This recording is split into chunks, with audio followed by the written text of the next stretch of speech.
Form water drains మీద 28,000 అక్రమ కట్టడాలు. అక్రమమైన బిల్డింగ్ కట్టడం మొదలు పెడితే వితౌట్ నోటీస్ అధ్యక్ష చట్టం చెప్తా ఉంది. చట్టం no notice will be given, it will be demolished. అంత కఠినంగా ఉంది అధ్యక్ష చట్టం. ఎట్టి పరిస్థితుల్లో ఉపేక్షించే ప్రశ్న లేదు. వారు ఎవరన్నా కావచ్చు, ఎవరన్నా కాకపోవచ్చు, దాంతో నిమిత్తం లేదు. అక్రమ కట్టడం అంటే ఇమ్మీడియట్ డిమాలిషన్ అధ్యక్ష, దాన్ని స్పేర్ చేసే ప్రశ్నలు.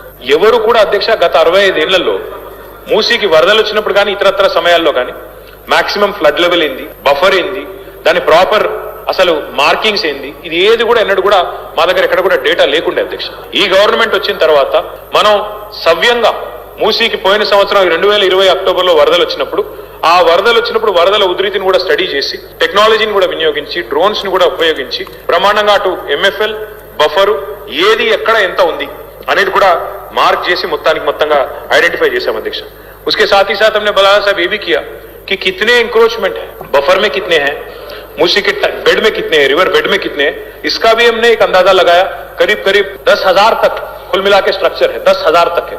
उसमें मलकपेट में भी है, अंबरपेट में भी है, कई सारे जगह है।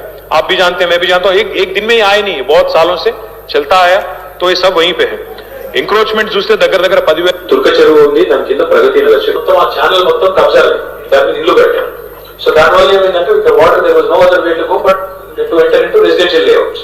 నిర్దాక్షిణ్యంగా కొట్టిపారేయండి బుల్డోజర్లు పెట్టి మన జేసీబీలు పెట్టి ఎవరు అడ్డం వచ్చినా కూడా పోలీస్ సపోర్ట్ తీసుకుని కొట్టిపారేయండి. Don't spare anybody. నిర్దాక్షిణ్యంగా వ్యవహరిస్తాం ఇప్పటి నుంచి.